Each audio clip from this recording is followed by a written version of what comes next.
talk. I don't know if anybody's figured that out yet, but I do enjoy talking. It's one of my favorite things to do. I like to consider myself a master of rhetoric. What does that mean? Well, it's persuasive speaking. I like to think that I can explain things very well, and that's what this particular episode is going to be about: is the art of the interview. So, welcome back again to this is Retro Recon. That's the working title of this podcast. But today we're going to talk about speaking, right? And interviews in particular. I'm going to give you a couple of examples of what not to do from the archives of my life, but also maybe you'll pick up some things that will help you in your next interview. Although hopefully all of you will never have to have an interview again unless you are students and going into the world, fresh and new and all that good stuff. But you never know. I had an interview not that long ago myself. I mean, it's one of those things that no matter how old you are, there could something could occur where you need to go in and speak to somebody about a potential employment opportunity or promotion. Who knows? It could be anything, right? Or you could just sit down and talk to someone. I did a podcast, not my personal podcast, but I was interviewed for a podcast, a UAB specific podcast. It was the Green and Told podcast about my journey through UAB, Blazon. I am a graduate of the University of Alabama at Birmingham, so it's a special place in my heart. So you never know; you could get interviewed at any time. Things can happen. Now, something that growing up, I remember very well. Saturday morning or Saturday evening. It was both, probably. Saturday morning, I would say, or late Saturday night. There used to be professional wrestling on TV. Now I know you're saying, "Oh my God, he's going to talk about wrestling." No, I'm not. But the thing that impressed me about these guys, some of them at least, is they were able to come out and, as they say in the business, cut a promo in a way that was, I mean, you're just enthralled by what these guys were saying, right? How he's going to do these terrible things to this other guy, and how dare you do this to me, and all this good stuff, right? Well, that is sort of, if you can stand in front of people and talk, it is one of the most terrifying things for most. Most people are terrified by standing in front of other people and speaking. Public speaking is like nightmarish for most people. But there are people out there that enjoy it. I happen to be one of them. I do enjoy doing it. It is exhilarating and it's a lot of fun, especially if I get to talk about history because that's kind of my jam. But a lot of people don't like it. But when I was watching this wrestling growing up, and you've got, people like Ric Flair and Dusty Rhodes and all these people, Tommy Wildfire Rich. If y'all remember that Georgia wrestling from back in the day. It's very interesting to, think about those days and watching those guys on TV. And then what I do now, because I kind of feel a kinship with those guys, because when I get up and tell stories about history, and when I talk about these events that have happened and try to get students interested in those events, I kind of feel like I'm cutting a promo. I really do.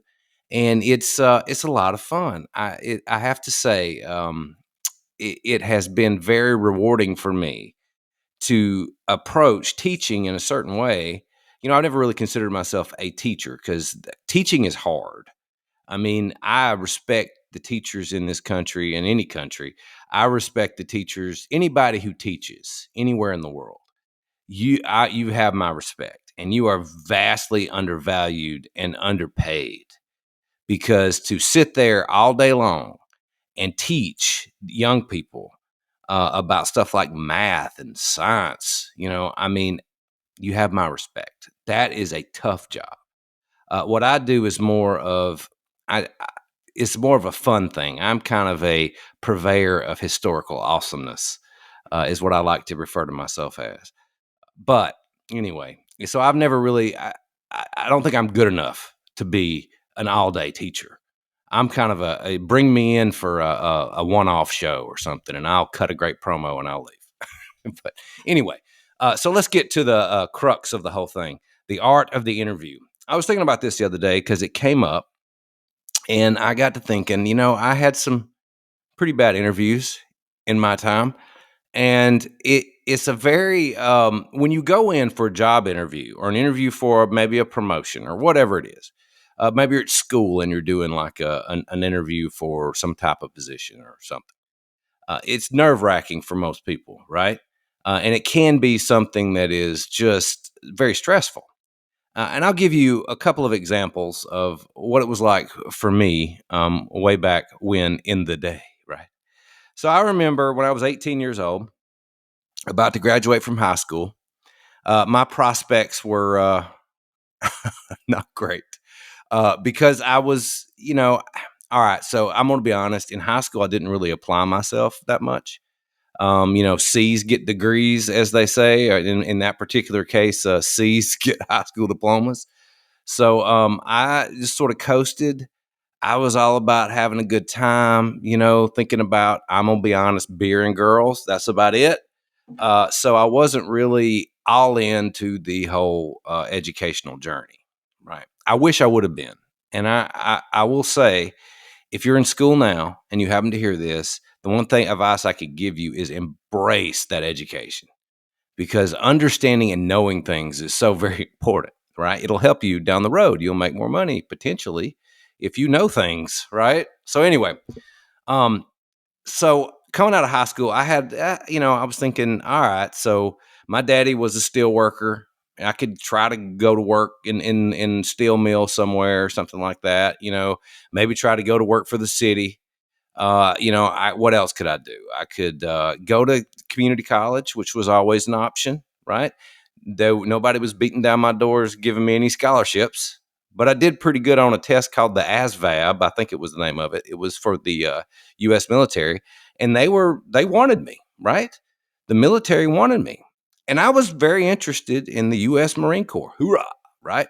So I was interested. I wanted to go in the Marines. I was all down for it. So I went to talk. I talked to him a few times in the high school, the Marines and the Army, Navy and the Air Force too. I talked to all of them. But I'd settled kind of on the Marines. It was kind of where I was going to go. Now, I talked to him in school and seen them here and there, the recruiters. I forget the sergeant's name. Anyway, so I went to see them at their recruiting office. And I told my family all about this. I'm going to go, talk to these, folks about, going into the Marine Corps. And I'm thinking seriously about doing it, going to Paris Island, the whole 9 yards. And, my mom and daddy were like, okay, I mean, my father was in the Navy, so it's not unusual. So I went to do this. And so I sat down and we were talking about all the different things. And he was giving me the benefits of, joining the U.S. military. And I'm like, man, this is really cool. I mean, this is something I can travel around. I can see things, it's going to be tough, but that's okay. I'm tough. I played football in high school, I'm a tough guy. I can handle it, right? I like to work out, all that good stuff. So this won't be the physical part of it. I can do it, right? No problem. So we're going, and everything's going really well. I feel like this is the journey that I'm going to take.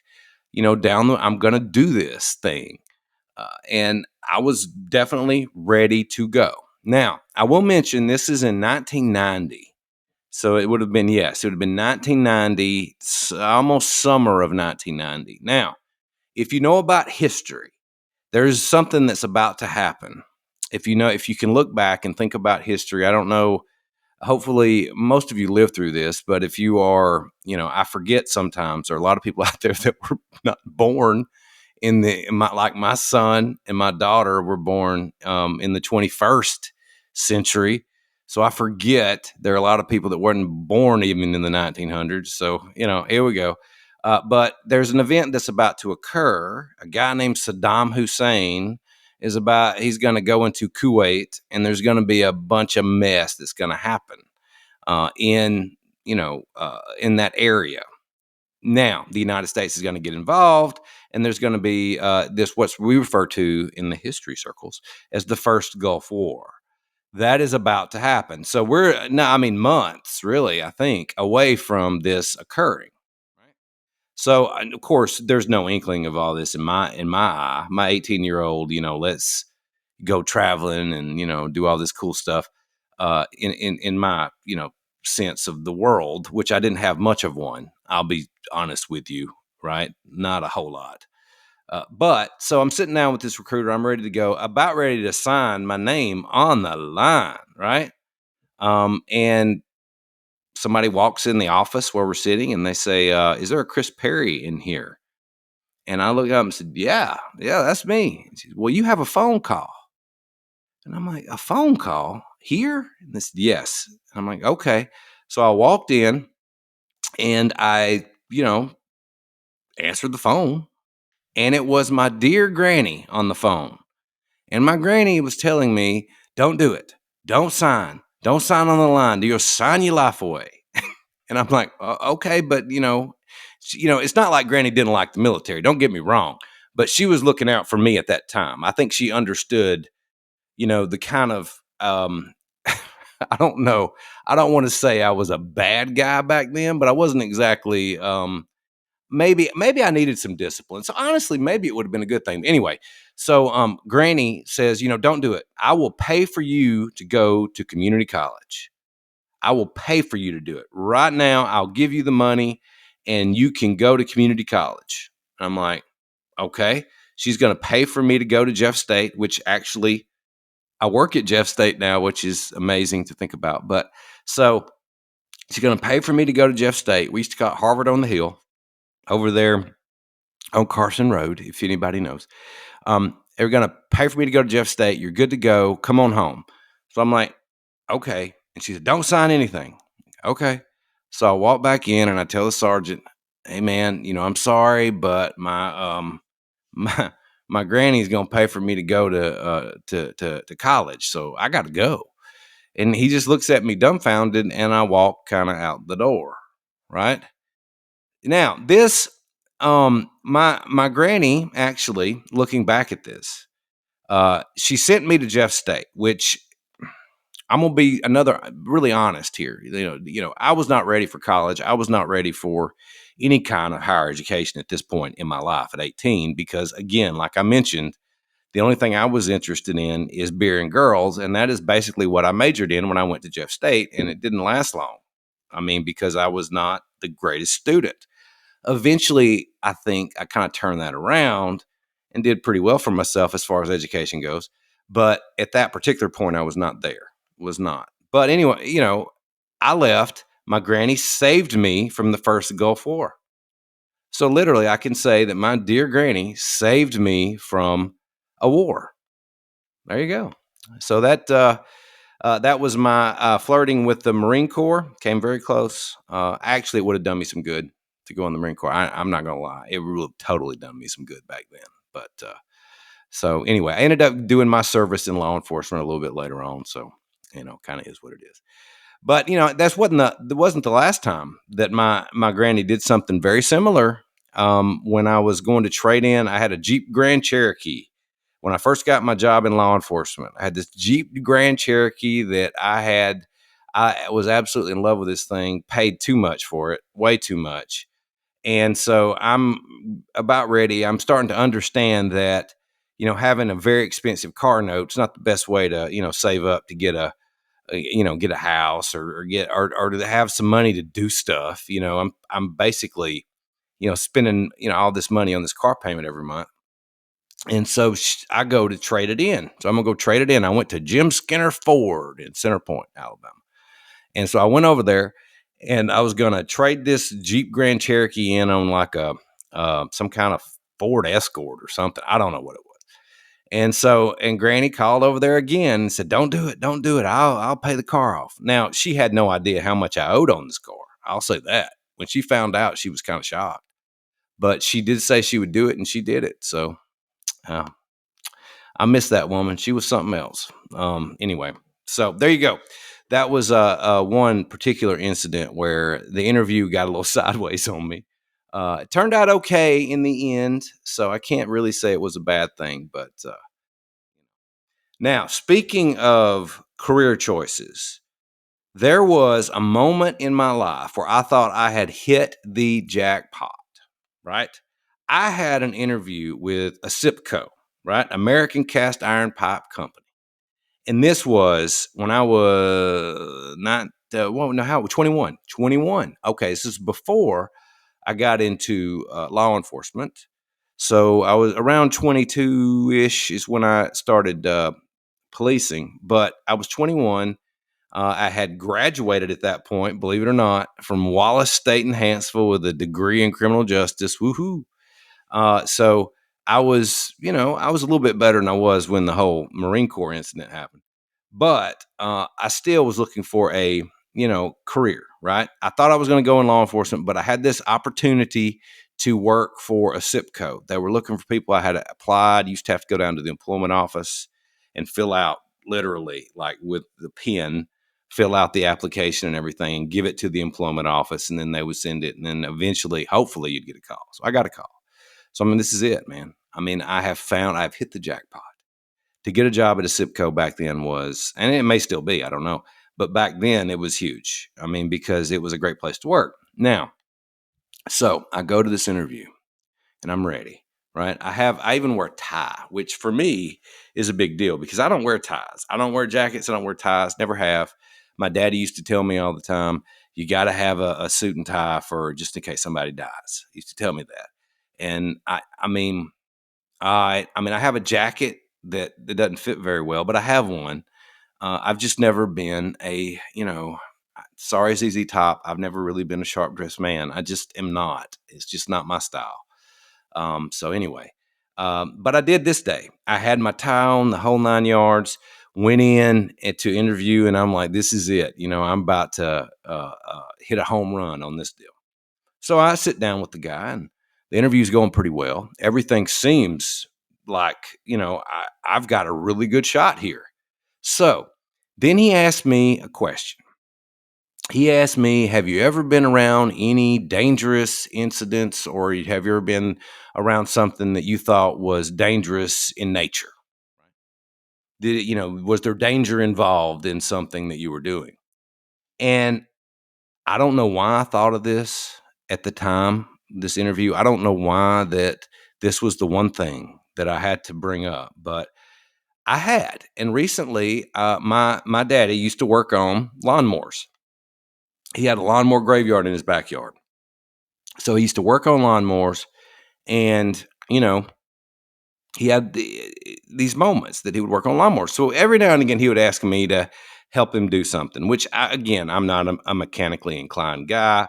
It wasn't like I was out there like fixing a carburetor or something. I was just there for either moral support or to hold stuff. Now, I'm heck on toting things.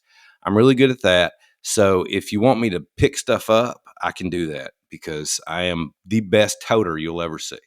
But, so I was out there with my daddy and we're working on this lawnmower, or he is, and I'm there. I'm just actually in his presence as this happens. And I forget what he's doing. I think it might have been a carburetor he was working on, and he put gas in it or something.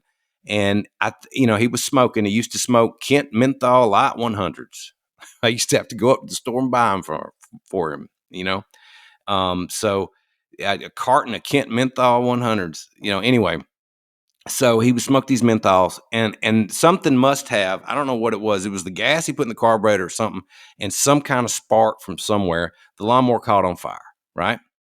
So I thought of this incident. So I told the guy, I said, okay, so me and my daddy were working on this lawnmower out in the yard the other day, and this lawnmower caught on fire.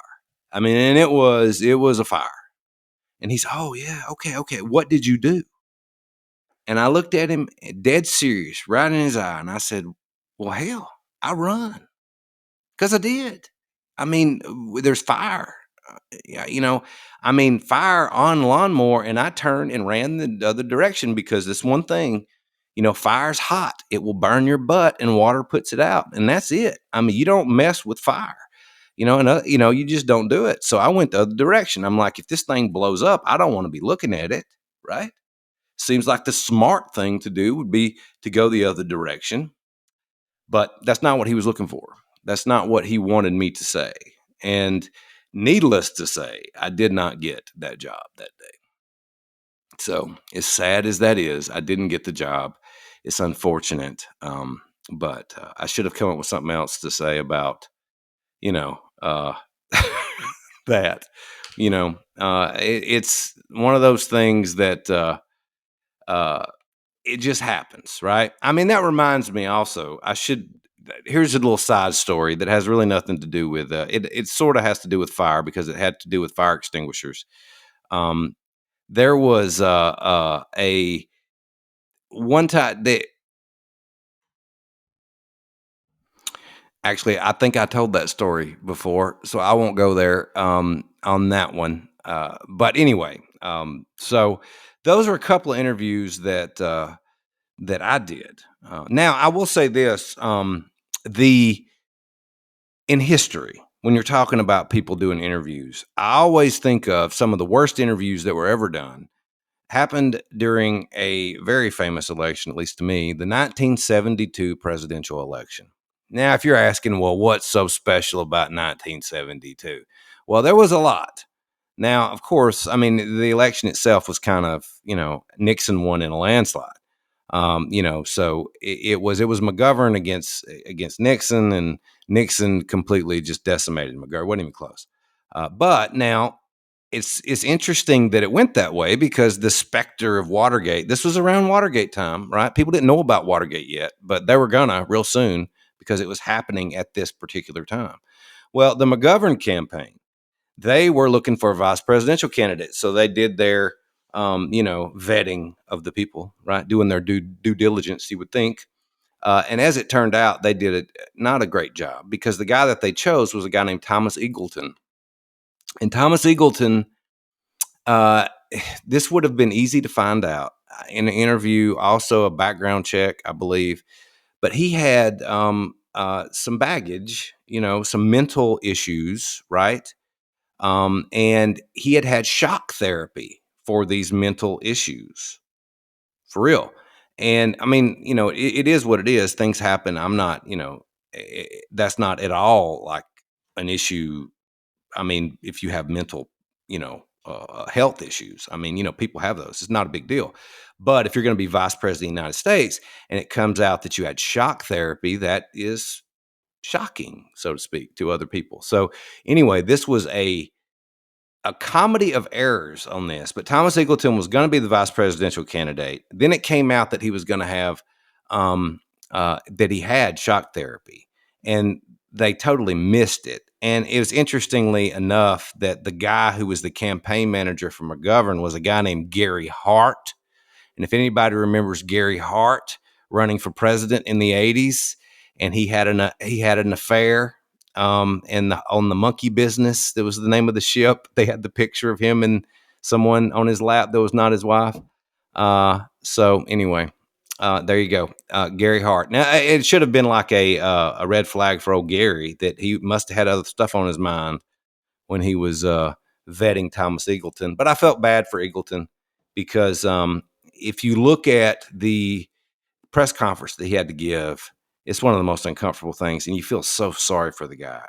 But it's not even this guy's fault. I mean, it's just like, they should have never put him out there like that. That was very unfortunate. But the McGovern campaign got hammered in that election. So anyway, another thing in '72, there was a guy named Edmund Muskie.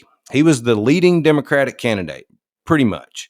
He was going to be the guy, right? I mean, it seemed like Muskie was going to be the guy to go up against Nixon, right?